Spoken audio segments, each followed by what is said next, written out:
Hello friends, ಹೇಗಿದ್ದೀರಾ ಎಲ್ಲರೂ? ನಾನು ನಿಮ್ಮ ರಮೇಶ್ ಟ್ರಾವ್ಲರ್. ಸೊ ಏನು ಇವಾಗ ವೀಡಿಯೋ ಮಾಡ್ತಾಯಿದ್ದೀನಿ ಅಂತಂದರೆ, ತುಂಬ ದಿನದಿಂದ ಅಂದ್ಕೊಂಡಿದ್ದೆ ಒಂದು ನಂದು ಯೂಟ್ಯೂಬ್ ಚಾನಲು ಮತ್ತು ಇನ್ಸ್ಟಾಗ್ರಾಮ್ ಚಾನಲ್ ಐ ಡಿ ಇದ್ದರೆ ಚೆನ್ನಾಗಿರ್ತಾಯಿತ್ತು ಅಂತ.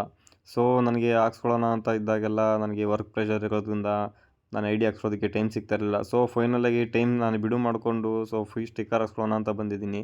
ಸೊ ನೀವು ನೋಡ್ತಾ ಇದ್ದೀರಾ ಇವಾಗ ಸ್ಟಿಕ್ಕರಿಂಗ್ ಕಟ್ ಆಗ್ತಿದೆ. ಸೊ ಅದು ನಾನು ಎಲ್ಲಿ ಹಾಕ್ಕೋತೀನಿ ಅಂತಲೂ ನಿಮಗೂ ತೋರಿಸ್ತೀನಿ. ನೋಡಿ, ಹೊರಗಡೆ ನನ್ನ ಬೈಕ್ ನಿಂತಿರೋದ್ರಿಂದ ಬೈಕ್ ಹಿಂದ್ಗಡೆ ಮಡಗಾಡ ಮೇಲೆ ಹಾಕ್ಸ್ಕೊಳ್ಳೋಣ ಅಂತ ನಾನು ಅಂದ್ಕೊಂಡಿದ್ದೀನಿ. ಸೊ ಅಲ್ಲಿ ಹಾಕ್ಸ್ಕೊಂಡ್ರೆ ಚೆನ್ನಾಗಿರುತ್ತೆ, ಯಾರು ಪ್ರಾಬ್ಲಮ್ಮು ಯಾವ ಥರನೂ ಇರೋದಿಲ್ಲ ಅಂತ ಅಂದ್ಕೊಂಡು ನಾನು ಅಲ್ಲಿ ಹಾಕ್ಸ್ಕೊಳ್ಳೋಣ ಅಂತ ಪ್ಲ್ಯಾನ್ ಮಾಡಿದ್ದೀನಿ. ಸೊ ಆ ಸ್ಟಿಕ್ಕರ್ ಇನ್ನೂ ಕಟ್ಟಾಗಿಲ್ಲ. ಸೊ ಸ್ಟಿಕ್ಕರ್ ಕಟ್ಟಾಗ್ತಾ ಇದೆ ನೋಡಿ. ಸೊ ಇವಾಗ ನೀವು ನೋಡ್ತಾ ಇದ್ದೀರಾ ಸ್ಟಿಕ್ಕರಿಂಗ್ ಕಟ್ಟಾಗಿ ಫೈನಲಾಗಿ ಆ ಸ್ಟಿಕ್ಕರಿಂಗ್ನ ಅವರು ಕ್ಲೀನಾಗಿ ಸಪ್ರೇಟ್ ಮಾಡ್ಕೊತಾ ಇದ್ದಾರೆ. ಸೊ ನನ್ನ ಸ್ಟಿಕ್ಕರಿಂಗ್ ಜೊತೆ ಇನ್ನೊಬ್ರದ್ದು ಕೂಡ ಅನ್ಸ್ಕೊಳ್ತಾ ಇದ್ರು. ಸೊ ಒಟ್ಟಿಗೆ ಕಟ್ ಮಾಡ್ಕೊತಾ ಇದ್ದಾರೆ ಅವರು. ಸೊ ಫೈನಲಾಗಿ ಇವಾಗ ಅವ್ರು ಕಟ್ ಮಾಡ್ಕೊಂಡಿದ್ದಾರೆ. ಇವಾಗ ಅದನ್ನು ಇನ್ನೊಂದು ಸ್ಟಿಕ್ಕರ್ಗೆ ಅಂಟಿಸ್ಕೊಂಡು, ಸೊ ಇವಾಗ ನೋಡಿ, ನೀವು ನೋಡ್ತಾ ಇದ್ದೀರಾ ಮಡ್ಗಾಡ ಮೇಲೆ ಹಾಕ್ಸೋತಾ ಇದ್ದೀನಿ ನಾನು ಸ್ಟಿಕ್ಕರಿಂಗ್ನ. ಸೊ ಯಾವ ಥರ ಇದೆ ಅಂತ ನೀವು ನೋಡ್ತಾ ಇದ್ದೀರಾ. ಸೊ ಫೈನಲಾಗಿ ಹಾಕಿದ್ದಾರೆ ಅವರು. ಇನ್ನೊಂದು ಮಾತ್ರ ಮಿಸ್ಸಿಂಗ್ ಇತ್ತು, ಯೂಟ್ಯೂಬ್ ಲೋಗೋ.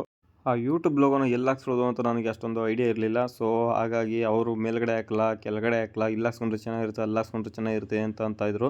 ಸೊ ನನಗೆ ಸೈಡಲ್ಲಿ ಹಾಕ್ಸ್ಕೊಳ್ಳೋದ್ರಿಂದ ನನಗೆ ಅಷ್ಟೊಂದು ಚೆನ್ನಾಗಿ ಕಾಣಿಸ್ತಾ ಇರಲಿಲ್ಲ. ಸೊ ಮೇಲ್ಗಡೆ ಹಾಕ್ಸ್ಕೊಳ್ಳೋಣ ಅಂತ ಅಂದ್ಕೊಂಡೆ. ಮೇಲ್ಗಡೆನೂ ಕೂಡ ಯಾಕೋ ತುಂಬ ಲಾಂಗ್ ಆಯಿತು ಅಂದರೆ ಡಿಸ್ಟೆನ್ಸ್ ಒಂದಿರೋದ್ರಿಂದ ಅದು ಬೇಡ ಅಂತ ಫೈನಲಾಗಿ ಇನ್ನೊಬ್ಬರು ಪಕ್ಕದಲ್ಲಿದ್ದರು.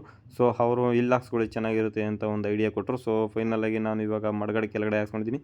ಸೊ ಇವಾಗ ನೋಡ್ತಾ ಇದ್ದೀರಾ ಫಿನಿಶಿಂಗ್, ನೀವು ನೋಡ್ತಾ ಇದ್ದೀರಾ ರಮೇಶ್ ಟ್ರಾವ್ಲರ್ 1200.